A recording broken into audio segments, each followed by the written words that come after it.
দাঁত পড়ে গেছে, তাও বইয়ের মোহরানা দেয়নি। হ্যাঁ, মোহরানা না দিয়েই তো মানুষ বেশি বিয়ে করছে, মেয়ে মানুষ তো ঠকে যাচ্ছে। মেয়ে মানুষের তখন মোহরানা স্বামীর থেকে চাচ্ছে না, তখন ওই স্বামী বিয়ে করতে রেডি হচ্ছে তাড়াতাড়ি। টাকা তো লাগে না, খালি কালমা পড়ালি বউ, কথা কয় না পারে।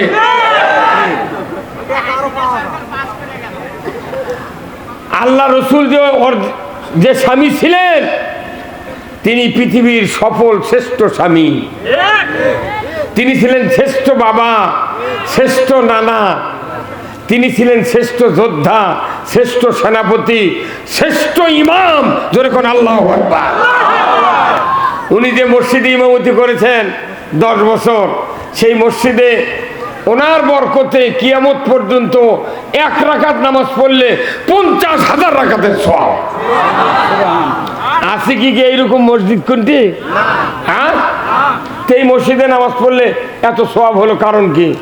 কারণ ওই মসজিদের ইমাম হলো সরকার।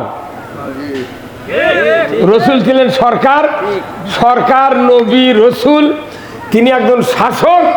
ওই মসজিদে ইমামতি করার কারণে ওখানে নামাজ পড়লে কিয়ামত পর্যন্ত 1 রাকাতের বিনিময়ে 50,000 রাকাতের সওয়াব।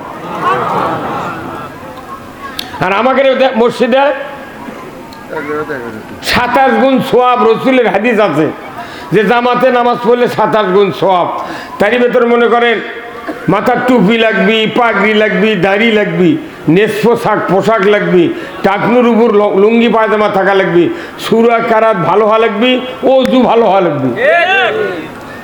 তারপরে আপনি যখন রুকুত যাবেন তসবিহ ভালো হওয়া লাগবি, সেজদার যা তসবিহ ভালো হওয়া লাগবি, দোয়া দরুদ মাসজুরা এমন টোন টাইট হওয়া লাগবি, সেজদাগুলো মুরগি ঠোকানোর মতো হলে হবে না। এতগুলি আনুষঙ্গিক বিষয় মানার পর কেউ যদি নামাজ পড়ে মসজিদে 1 ওয়াক্ত, তাহলে 27 গুণ সওয়াব হতে পারে। হ্যাঁ হুজুর, কথা কোন টাকা হতে পারে। কিন্তু আমাদের দেশে যে মুসল্লির অবস্থা, 27 গুণ হচ্ছে কি হচ্ছে না মাথায় চলিচ্ছে না। কারণ কি, এই দেশের এমন কোন গ্রাম নাই 15.5 লোক কিস্তির টাকার সাথে জড়িত নেই। কিস্তি লিয়ে দা ওই যদি 40 হাতে জুব্বা মাথার দেয় আর 100 হাতে পাগড়ি বাঁধে, ওর লাভ হবে না। সুদ হারাম করছেন কে? আল্লাহ যদি হারাম করতে সেটা আপনি খাবেন আর দিবেন, আর যা জুম্মা যা করবেন আল্লাহু আকবার, তোর বাটাম যদি না ফাটায় কি করছে? যত সরকার গেল একজনের সুদ হারাম করে নয়। আমরা বাংলাদেশে এইবার ইসলামী সরকার কায়েম করে সুদ হারাম করতে চাই। কারা কারা চান? দুহাত তুলে আল্লাহকে দেখা। লিল্লাহে তাকবীর, নারায়ে তাকবীর।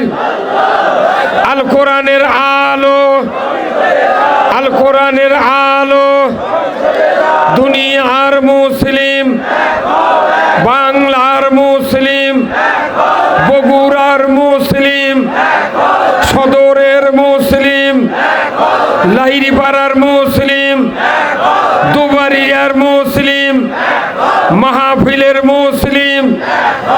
লিল্লাহে তাকবীর।